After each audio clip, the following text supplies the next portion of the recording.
Welcome back to another Epidose of these crazy people that just eat meat and can't stop talking about it. I'm Tom Clark. This is Justin Giebler. And today we're doing a long format video. And Justin, why don't you tell us what the topic is? Yeah, I'll get to that. Hey, hold your horses in just a moment, though. But just want to thank everyone for tuning in for this episode or epidose of the Meat Mosaic with me and Tom, of course. And if you would please do us a favor, slam a ribeye on that like button, maybe a lamb chop, massage it a little bit. Make sure you're hitting that notification bell that'll let you know when all of our videos are coming out, well, our new videos. And make sure you're subscribed to the channel so that we know that the public loves us and we love you too. And that way, of course, you'll know and our videos will show up in your feed.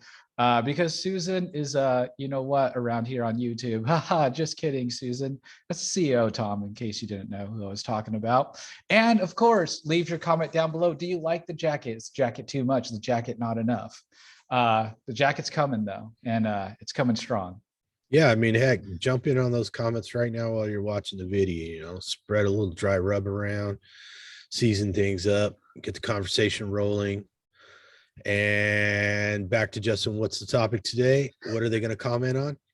Today, they're commenting on unapologetically human. What does that mean? What we're going to be talking about today is being unapologetically human, which to me brings to mind the great Rob Zombie song, More Human Than Human. But that's right. It's just me. That's right. So, yeah, I like that tagline, unapologetically human, because I think so much of the language that we hear today is basically anti-human. So they've established this pecking order of least desirable humans, but at the end of the day, all humans are bad. They're bad for the planet. They're bad for the animals. They're bad for nature.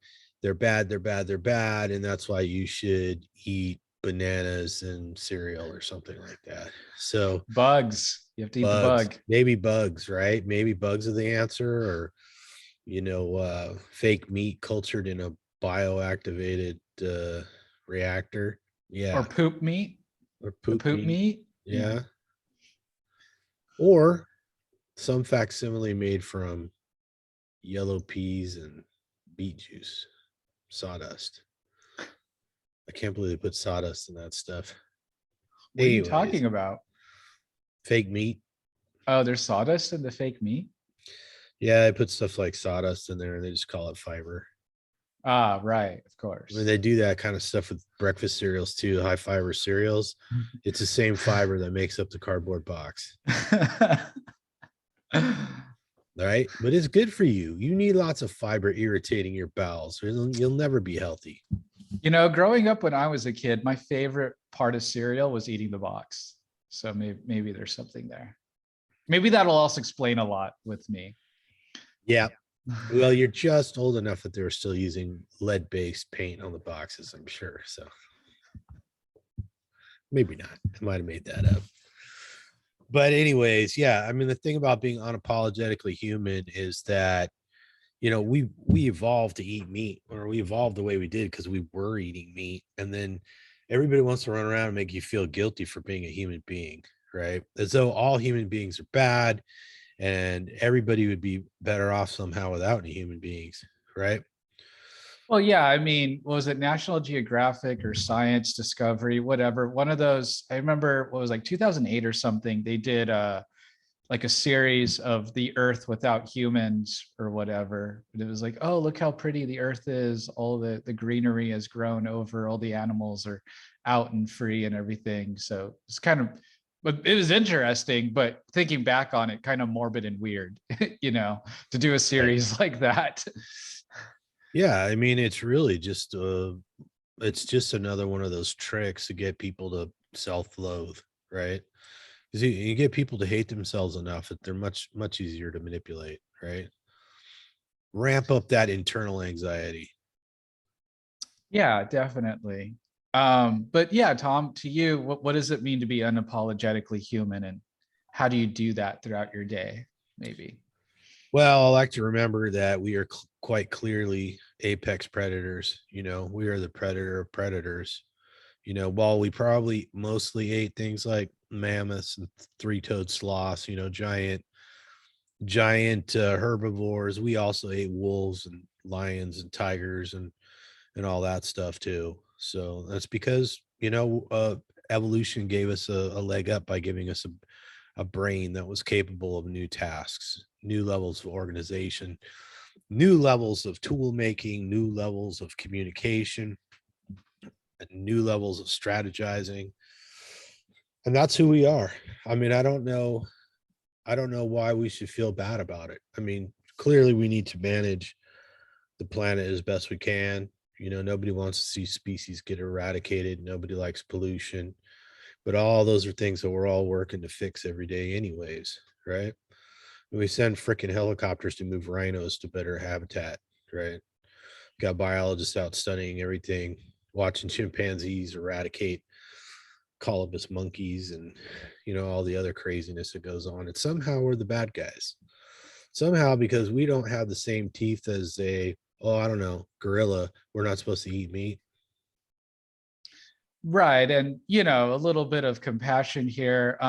We barely even discovered that pollution was a thing like 60 years ago or so. The Industrial Revolution has only been around for about 120 years, and, oil production, all that stuff. And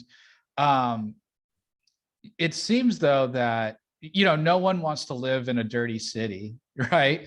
Nobody wants to go swimming in the ocean and stick yourself on a needle or on a piece of plastic and things like that. Nobody wants to get straw up their nose. No one wants to get straw up their nose. When I finish up a 6-pack of stevia, or not stevia, Zevia, the soda, I cut the rings. I cut the plastic rings. I don't want any dirtles or anything to get stuck in it, just in case it so happens to make its way to the ocean, which where I live now is quite far away, but that's all right. Slightly less likely, isn't it? Slightly less likely. There you go.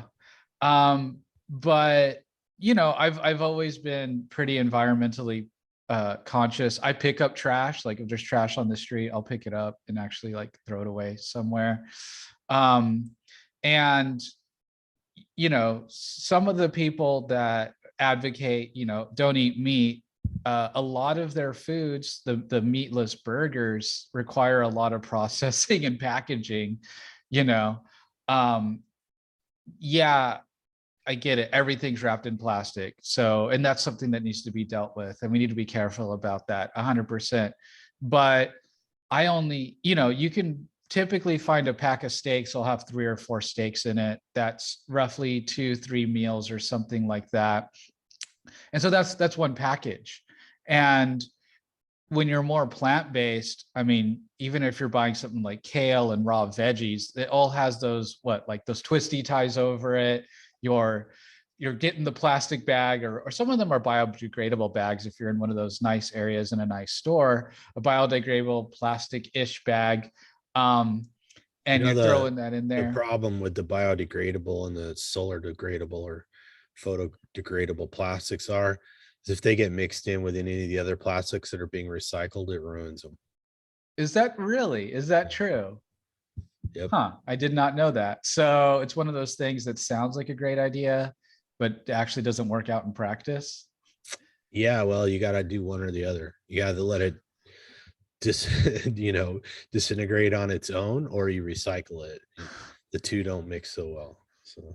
So unless the lining of your trash bag is also biodegradable, you can't throw your biodegradable plastic bag in your trash can. Is that what you're saying? Well, the biodegradable stuff can just go in the landfill and just, it should break down in there. But of course, they open up landfills from a long time ago, and it's still full of like banana peels and newspapers and all kinds of stuff that never breaks down. Because if you don't have the microbiome digesting that stuff, then it just sits there. So interesting. Well, now I'm very sad because back in my plant-based days, we felt so cool because we're using the biodegradable bags, but we would throw them in the regular trash can, and like the recycling trash can. And now I realized that was pointless. So thanks, Tom.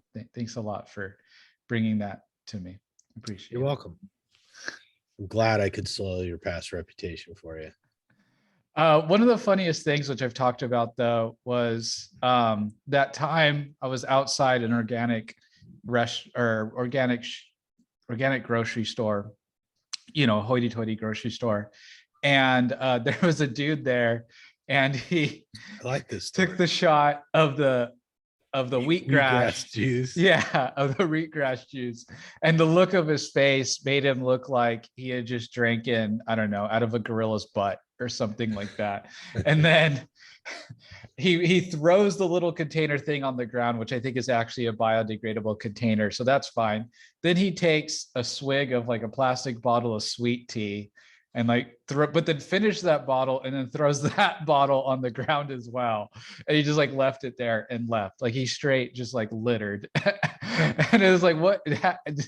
Like I was stunned. I was carnivore by this point. So I was like absolutely stunned that I'm more environmentally friendly than a handful of, or some people that are vegan or whatever, health conscious, whatever you could call it, environmentalist or something. One time I was driving down to visit my dad with my sister. My sister's a year or two older than I am. And she's like, "Oh, can we stop and get some refreshments?" I'm like, "Oh, okay." She's like, "Oh, there's like a juice place over here. Let's go there." I'm like, "All right." So she ordered me some sort of wheatgrass juice shake of some kind, right? And I've never had this before. Was it completely green, like dark green? It was, yeah, it was like dark green, and they put pepper or something on it, and it's like, and the smell of it was exactly like a hot trash can full of lawn clippings, right? It was awful. And so I'm tasting it. I'm going, wow, this is really bad. There's no way that somebody would just choose to drink this or eat this. This is clearly not human food. And I tried because it was kind of expensive too, and I felt bad. But I was trying to drink it, and it was making me nauseous. And I went over to this trash can because I thought it might be coming back up. And I'm like, oh, I'm just gonna get rid of this thing. I can't do this. And as I got close to the trash can, what did I smell? Hot lawn clippings in the trash can. Just like God, it does. It just smells like garbage, which of course brought me that much closer to hurling. But I was trying to be, I was just trying to go along to get along. But that stuff clearly isn't good for human beings. I don't know what, I don't know how they keep selling it. It's full of all these vitamins and stuff that we can't really absorb because of all the fiber and all the anti-nutrients. It's horrendous. It reminds me of that movie about Jerry Stahl, Permanent Midnight, where he moves to LA and he's a heroin addict, but he's a healthy heroin addict. He goes running every morning and he's got wheatgrass growing in his windowsill.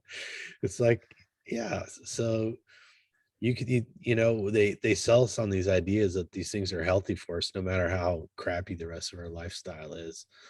And then deep down inside, I think we know we're not supposed to be eating grass. That's really our food, right? Right. And being unapologetically human, I think the better we are, the healthier we are, the healthier the planet is. Just because we become less wasteful, we become more conscious of things, we become more friendly to one another. I mean, one of the most environmentally impactful things we do as a species is war, right?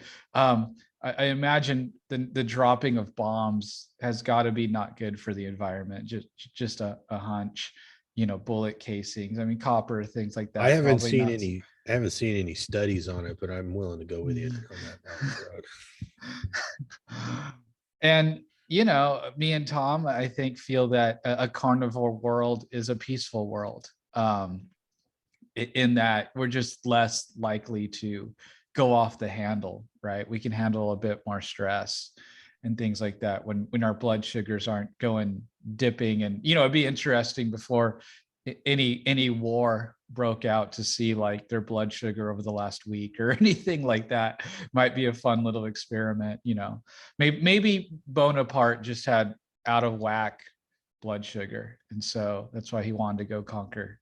Yeah, I was hanging out with somebody not too long ago, in the last week or two, and they're like, Look, I got to go eat. I'm hangry, you know. So, yeah, no, I think people realize that when they go carnivore that they tend to be a little bit more tranquil, a lot more calm, and that seems to improve with time. People get more and more sort of relaxed and mellow. So that definitely helps when dealing with adverse situations in day-to-day life, right? Yeah, it really does. Um, and so, we can get into so many different debates here, but, carbon dioxide, things of that nature. Um, so here in the United States, our president recently shut down a pipeline, right? And the reason for it was for environmental reasons. The only problem is that, well, we still require that energy. And yeah, pipelines leak. There is some issue with it, but compared to going by truck, going by train, our other options, it's the best option that we have at this time. And so a lot of people think that somehow better for the environment is for us to roll back our technology instead of moving the technology forward. And I'm not going to debate carbon with anybody, but I think coal is cleaner than wood, or at least that's my understanding, because if we're not going to be burning coal, we're going to be burning wood Well, the for irony energy. is they spent billions of dollars cleaning up coal burning plants in one administration, right? They had to burn it at exactly the right temperature, which required adding oxygen, which required a whole nother industry to develop to siphon oxygen out of the atmosphere, concentrate it, and pump it into these stations.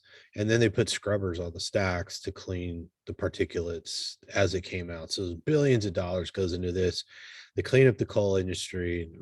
They require them to burn low sulfur coal.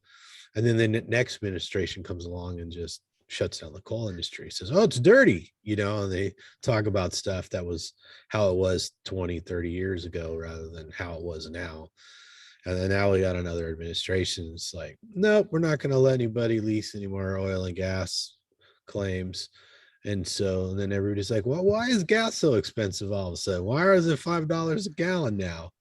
I wonder what happened. We're just paying somebody in another country to do what they don't want to do here. And they're doing it with a lot less pollution controls. So we're just, polluting the planet faster at a much, much greater cost. So yeah, Well, we get the best of both world. Well, us looking good is the best of both worlds. We get to look like we're cleaning things up and satisfy our energy needs, but it's like only look at the right hand, but not look at the left hand, right? yeah, let's circle back to diet because I like to do a little bashing of the vegetarian and vegan culture because the earliest origins we really hear about the vegetarian culture is probably from India, a couple thousand years ago. Somebody got it in their head that we should, eat more vegetables, not kill cows, and drink milk because drinking milk was okay. But I mean, that's really sort of a quasi-religious superstition kind of thing, and this whole concept of karma that they use to try and control people's thoughts, it's feelings, right? It's like, well, if you're eating a cow, it's bad karma, right? You're eating a pig, it's bad karma, Bad juju. bad juju, right?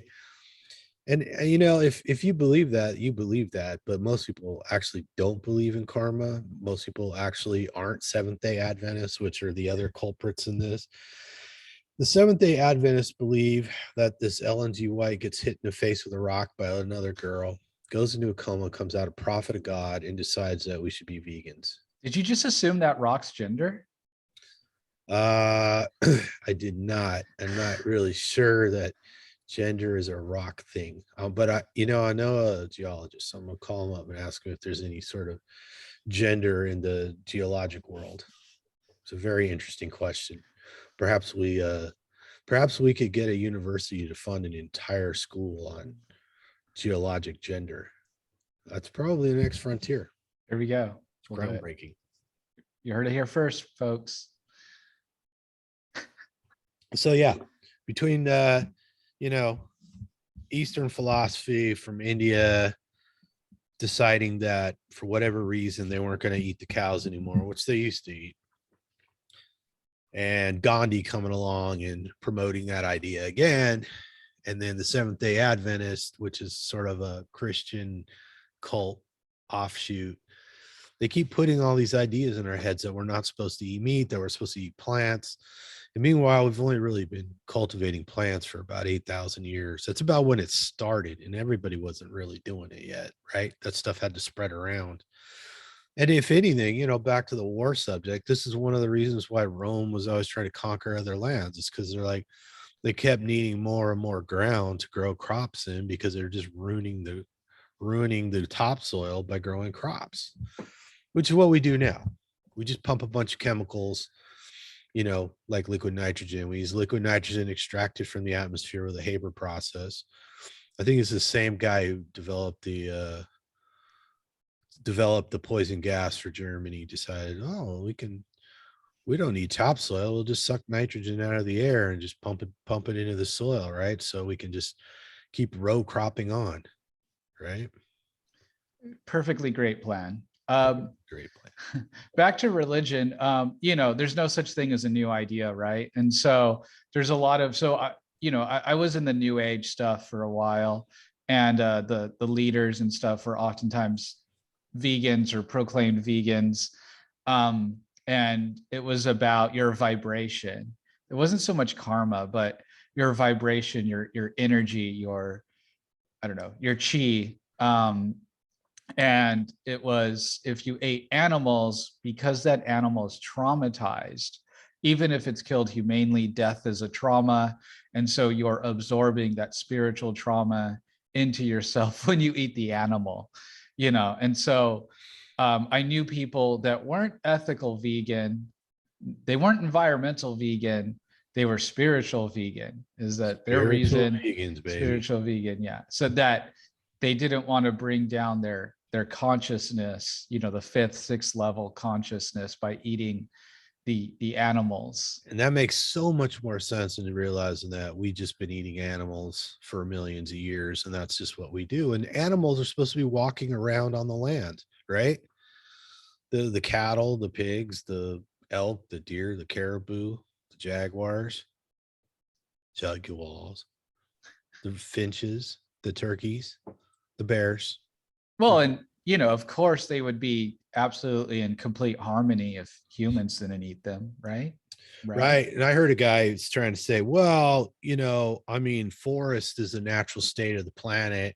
You know, if we weren't cutting down the forests, it'd just be covered with forest everywhere. So you can't, there's not enough land to support cattle. But then didn't seem to realize that, you know, elephants and mammoths and stuff like that, they knock over entire forests.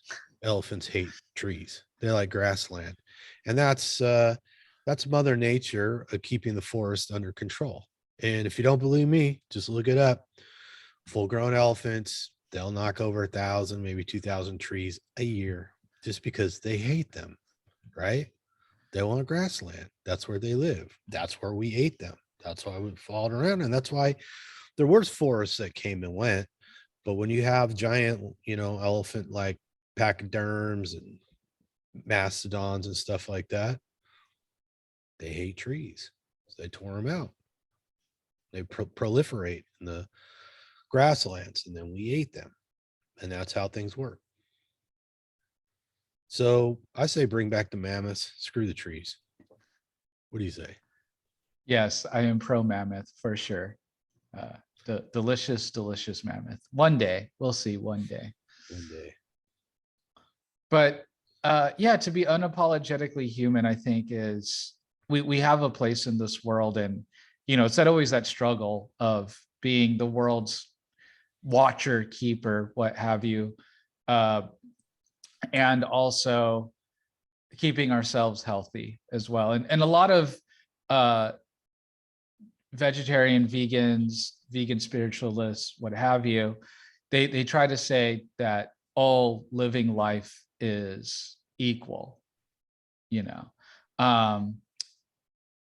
But they'll still kill a spider, smash an ant, something like that, and not to mention all the death that goes into making their food. Even if they eat from their own garden, oftentimes they're displacing some kind of habitat or another, either through natural means of planting something to keep something else away, or synthetic poisons, or even organic poisons or irritants of some kind. And because there isn't enough, even without factory farming or without industrial agriculture, there isn't enough wild food for us. Could be. In plants, from Yeah. purely plants. Animals. Yeah, Mother Nature does not provide enough plant food for everybody. There's not even close, right? And it has no interest to provide plants that humans can eat. Yeah, if you go to your grocery store or wherever, your farmer's market where you buy fruits and vegetables, none of that stuff there was created by nature, right? Right. None of it. But if you got animals walking around, anybody who thinks there isn't enough land for cattle, just drive across Kansas. Let me know what you see, right? Or Missouri. Missouri or Wyoming. Holy cow. And then there's Texas, right? There's like you could put everybody in the world in Texas and give everybody 1 square mile or something insane like that. Right. Yeah. So yeah, there's plenty of land. And a lot of the land that's just not fit for row cropping, not fit for farming, is fit for cattle. And of course now the big move is doing sustainable ranching, where you have multiple species on the same property and you rotate them through the pasture so they don't chew the grass down too low, and then your bird species come through and they eat all the parasites, keep the parasite load down on the herbivores. And then of course we were talking earlier, weren't we, talking about the wonderful ham that lives off of acorns? Oh yeah.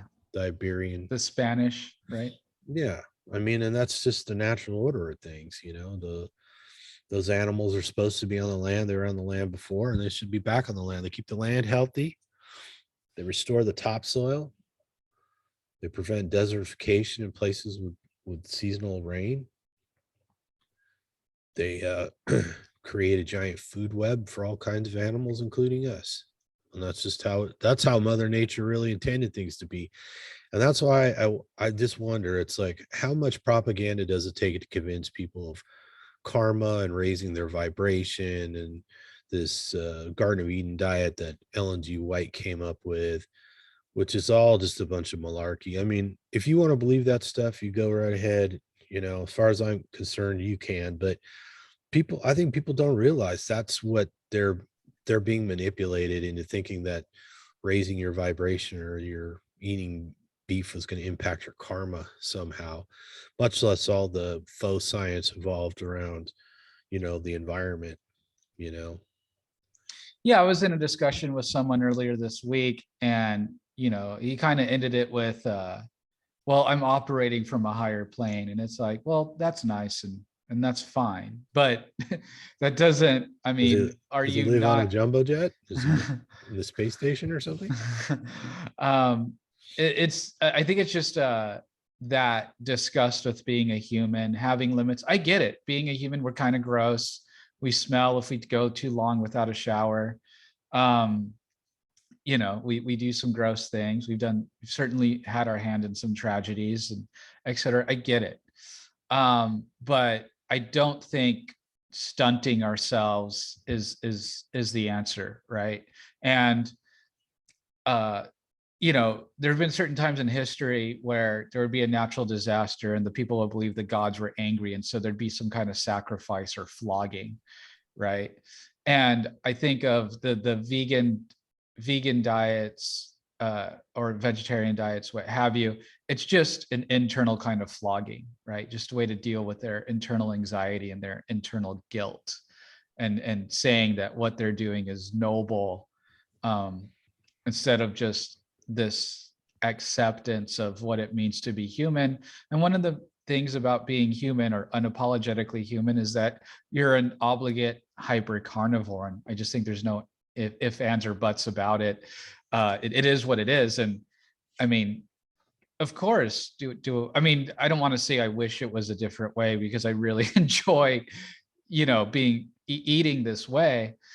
But if there was science, like true, real, legitimate science that was like, hey, we should really be eating plants, I wouldn't have any issue with that. I fought just as hard for eating plants when I believed that. I really did. And I'm just now, because it's always just the search for being unapologetically human and the truth. And that's just where it's led me to now. I have the same attitude. Everything's the same. It's just, hey, I was wrong. And here, okay, this time I think I truly have it, though. Still yet to be seen, I'll admit, but don't you clearly feel like you were just lied to? I mean, we weren't supposed to eat breakfast cereal and toast and drink orange juice and you mean we shouldn't be juice. having colors of the rainbow every morning? Yeah, I mean, And there lucky you go. horseshoes and red balloons. It's a perfect example, right? They say weird things like eat a balanced diet. And what the hell does that mean? I ask people that all the time. Well, because I get told that you should eat a balanced diet. I'm like, well, what does that mean? What exactly does that mean? Because the food pyramid's not a balanced diet. There's no balance there. It's a pyramid, right? It tapers up, right? There's no balance. There's no balance on the my plate, right? It's just it's an imaginary construct that was foisted upon us and we were lied to.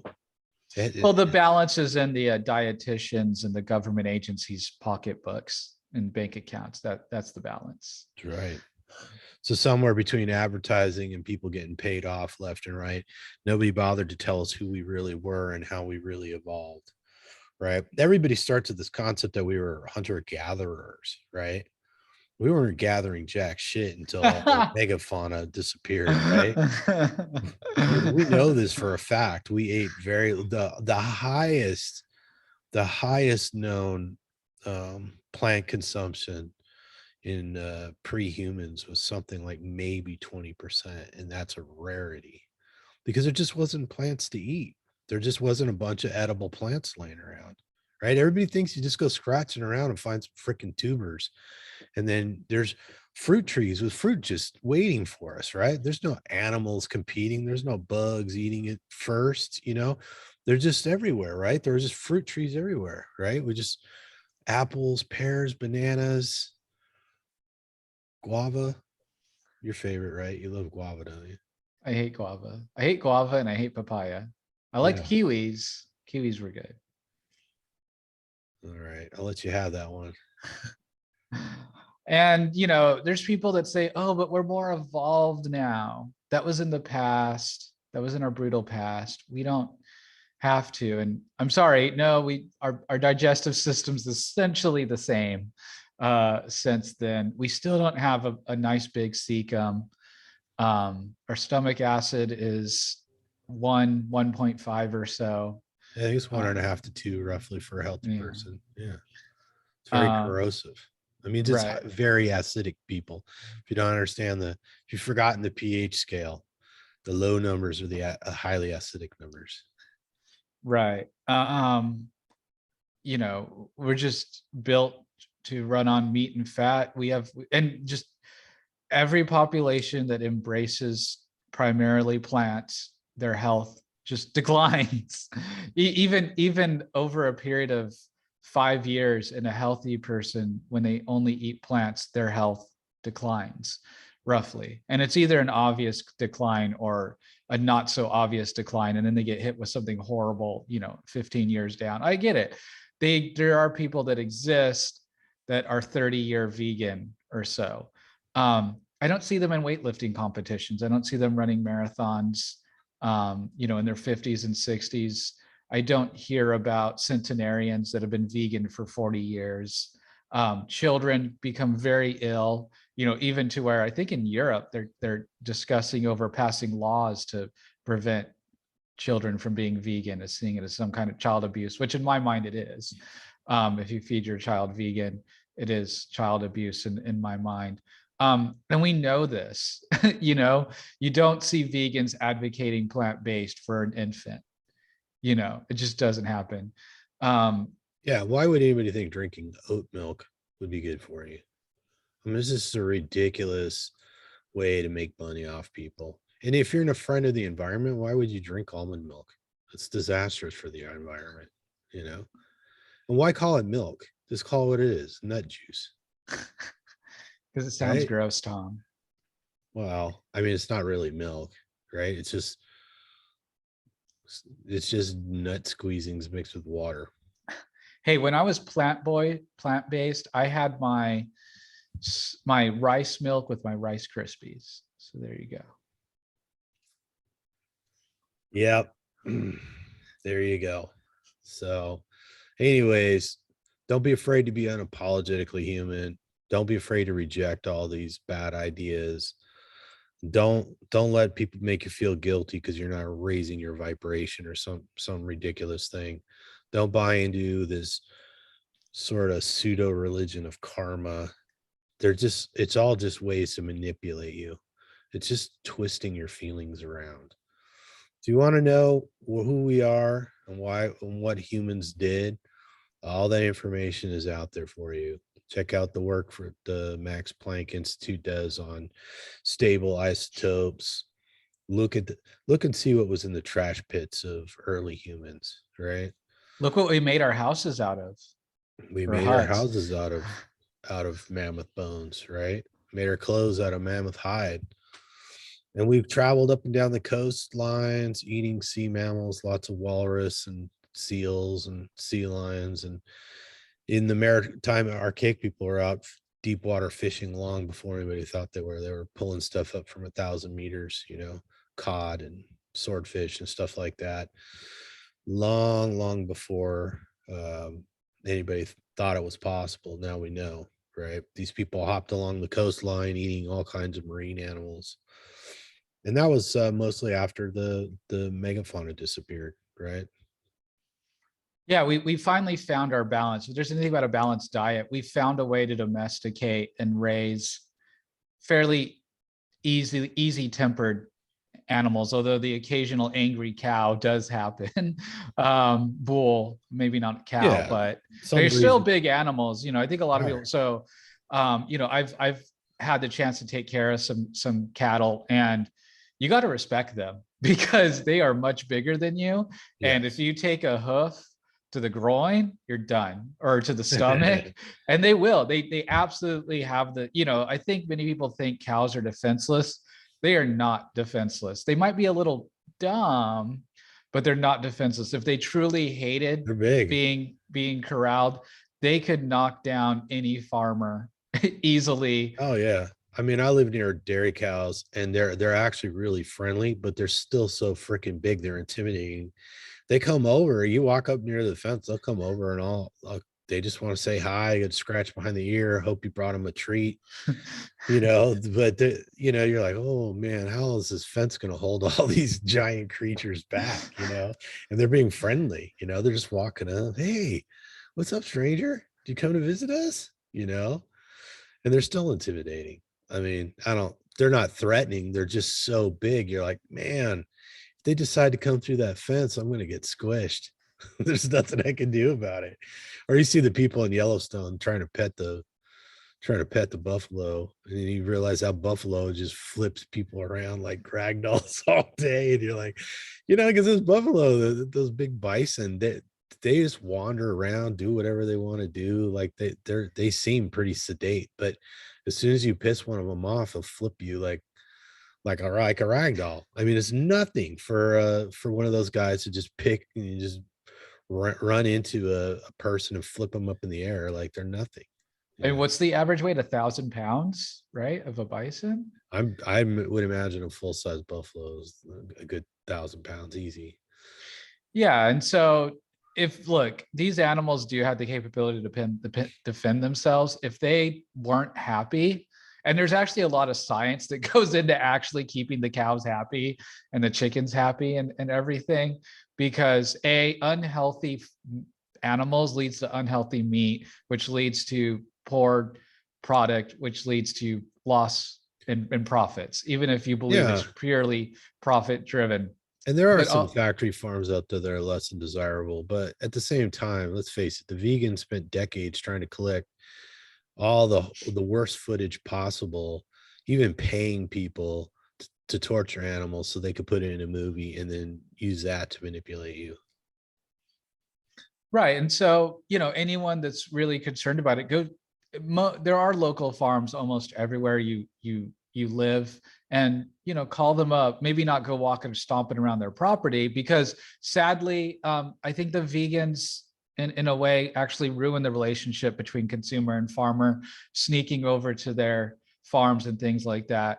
In the old days, you did know your local farmer and things like that, and what they were up to, and they went to your local grocery stores, they went to your local church, what have you. We were more community centered. So I think is another piece that's missing in our society, but that's more of a separate tangent. But there are still some farms that you can go talk to, especially the regenerative kind and things like that, and just see what they do. Maybe they'll let you volunteer, even maybe they even need help, maybe they need donations, and maybe they're in a lawsuit with some vegan because they pulled some junk with them or something. You don't know, so go talk to them. Go see what it's about, because until you get close to these farmers, until you get close to these animals, you don't know, right? And so I think being carnivore does make you more grounded and intimate with their food, because now I have an interest in, okay, I want to raise my own food one day. How can I do that so that my impact is even less, and so I can help others and trade and whatnot. Because if we all feed each other, then we can all become full. What's that old, I don't know if it's a parable or whatever, where, what is it? There's a pot and all these people around the pot, and there's like a giant spoon or something like that. And everyone can feed from the same pot. I don't know. Maybe drop in the comments if you know what I'm talking about. Is this a parable or is this an ayahuasca convention? What's going on here? Maybe a little bit from column A, maybe a little bit from column B. I see. All right. All right. Yeah. So people, be unapologetically human. We are what we are. We evolved, and nature evolved us to be what we are, and first, for people to try and diminish that and make it into something else, it's all a bunch of superstition and manipulation. So be resistant to it, realize that most people who raise animals do it in a humane way, including dispatching them, and we did not evolve to eat plants. The evidence is clear, you know all these commercials you see for fruits and vegetables and grains and juices and antioxidants is all just there to take your money. It doesn't really have anything to do with a proper human diet. So be unapologetically human, and you know what, push back on all the dogma from all the other people. When they want to tell you how to raise your vibration or improve your karma, realize that that's all just mind games. Don't fall for it. Agreed. All Don't let right. them brain control you. Be an individual, be a leader, be unapologetically human. Be unapologetically human. I challenge everybody out there to simply refute the ridiculous statements that they hear when they hear them. Just let people know that most people don't believe that. We're not Seventh-day Adventists. We don't believe in some dictate from some guy in India 2,000 years ago, right? What the hell did they know? And I'm going to be honest with you. Let's face it, not the world's healthiest population, especially over there. So perhaps it's time to review and eat some more goats. Just for those that don't know, we are actually really good friends with a really good buddy of ours in India, BNS. So if anyone takes that diatribe the wrong way, it's not against Well, and Indian that's why people at BNS is all. so popular over there, because people are, the light bulb went on, and they realized that eating goat was a lot better than trying to prove their karma. Yeah, that is a good point. So, it's so ingrained in their culture that, we're not going to try and convince BNS to eat a cow. It's just not going to happen, which is fine. But, there's plenty of animals from the animal kingdom to choose from versus the plant kingdom, I might say. And so, yeah, if you truly, your religion does prevent you from eating cow or maybe eating pork or some other animal, you can still get the same amount of nutrients typically from goat or Yeah, seafood. eat There's sheep or goat. I know. chicken, eggs. I don't think there's any religion that's really against eggs. Seventh Day Adventist. Well, Oh some of yeah, them eat fish and eggs. right. So even you can even be Seventh Day Adventist and be carnivore. You just eat fish and eggs. So there you And go. don't listen to the psychotic freely calling them menstruations. That's just another more manipulation of the language to get people to feel guilty. But she's a screaming lunatic. I think she's gone now, anyways, right? I don't think I know who that is. You don't know who Exactly. Freely the banana girl is? Oh, Freely. Okay, now I know. Yeah. Yeah. Don't listen to those psychotic people like that. I think she disappeared in the jungle somewhere. Listen to psychotic people like us. Yeah. That's right. The unapologetically human psychics. Psychotics. All right. Well, let us leave us your comments. Let us know who you managed to stand up to and decide to be unapologetically human to, and push back, feed your animals appropriate diets. Don't feed them a bunch of pet food, and don't eat a bunch of human pet food yourself. Just be human. Be what you really are. Be humane, but be human. Don't apologize for it. Don't take people's crap. So until next time, eat some meat, feel better, whatever you do. Don't fall down down the the carb vibration hole. hole.